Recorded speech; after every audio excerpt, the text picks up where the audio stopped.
অপরাধীর একমাত্র পরিচয় সে অপরাধী। যখনই কোনো ফৌজদারি অপরাধের রাজনৈতিক রং লাগানো হয় তখনই বিচার প্রক্রিয়া বাধাগ্রস্ত হয় বলে মনে করেন অপরাধ বিশেষজ্ঞরা।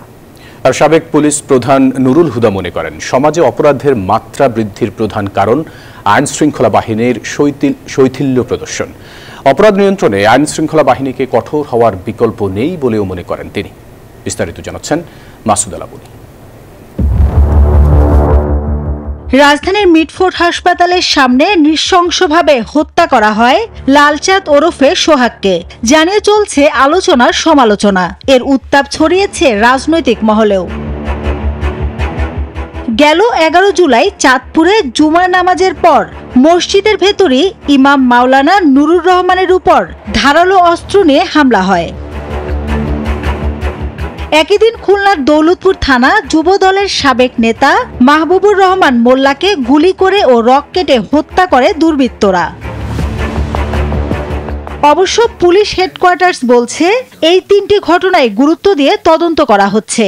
একেবারে প্রত্যেকটি ঘটনাকে কিন্তু আমরা গুরুত্ব দিয়ে আমরা কাজ করছি এবং আপনারা দেখেছেন যে প্রত্যেকটি ঘটনার ক্ষেত্রে কিন্তু অপরাধীরা কিন্তু গ্রেফতার রয়েছে। হঠাৎ কেন আবার আইন শৃঙ্খলা পরিস্থিতির অবনতি? এর পেছনের কারণই বা কি?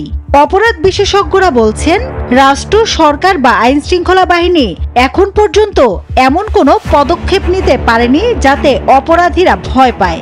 সরকার ও আইন শৃঙ্খলা বাহিনীর অবস্থান বিবৃতিতেই সীমাবদ্ধ। সরকার বা আইন শৃঙ্খলা বাহিনী বিভিন্ন সময় বিবৃতি দিয়েছেন নিজের হাতে আইন তুলে না নেওয়ার জন্য। বাংলাদেশে যদি বিবৃতি দিয়ে মানুষকে আইনের পথে রাখা যেত তাহলে তো আমাদের জীবন ব্যবস্থা আরো অনেক ভালো হতো। আমাদের আইনের শাসনের সূচকে বাংলাদেশ অনেক এগিয়ে থাকে। বর্তমানে মাঠের অপরাধ বাস্তবতা ও পরিস্থিতি অনুযায়ী আইন শৃঙ্খলা বাহিনীর মাঠে কাজ করা আর নীতি নির্ধারণী পর্যায়ের সমন্বয়হীনতাকেও দুষছেন অপরাধ বিশেষজ্ঞরা। যখন কোনো একটা অপরাধ হয় তখন আমরা একটা রাজনৈতিক পরিচয়ের ডামাডোল খুলে বসি। যারা ক্ষমতায় ছিলেন বা শক্তিশালী দল এই আচরণ করেছে, এখন এই হচ্ছে, এই তুলনামূলক চিত্র আসলেই তখন যে কোনো অপরাধ খুব আসলে ছোট হয়ে যায়।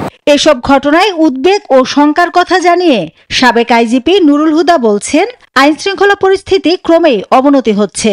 ফৌজদারি অপরাধে রাজনৈতিক রং চড়ানো ঠিক নয় বলেও মনে করেন তিনি। একটা তো পক্ষে শৈথিল্য আছে, এটা তো বোঝাই যাচ্ছে। কেননা যে সমস্ত ঘটনা একটা হলে বা যেখানে আইন নিজের হাতে আইন তুলে নেওয়া হচ্ছে সেখানে কঠিন অ্যাকশন হওয়া উচিত। কঠিন অ্যাকশন বলতে অ্যারেস্ট বোঝায়, কারণ এগুলো ফৌজদারি অপরাধ। এখানে ওই কার ব্যক্তিগত কি আছে, রাজনৈতিক এটাকে রং চড়ানো, এগুলো খুবই আনফরচুনেট। রাজনৈতিক পরিচয়ের অভিযোগ নিয়ে ডিএমপি বলছে অপরাধীর রাজনৈতিক পরিচয় দেখার সুযোগ নেই। এটা চলমান প্রক্রিয়া, আমরা অপরাধীর সম্পর্কে তথ্য সংগ্রহ করছি এবং এটা অব্যাহত থাকবে। চাঁদাবাজি নাকি ব্যবসায়িক কোন্দলে সোহাগ হত্যা, সেটি জানতে মোটিভ নিয়ে তদন্ত চলছে। যে পরিসংখ্যান তাতে বলে না, কিন্তু খুব বেশি মাত্রায় বেড়েছে।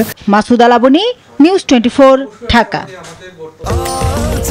স্বাস্থ্যকর অল টাইম হানিকম, সব সময় অল টাইম হেলদি লাইফ।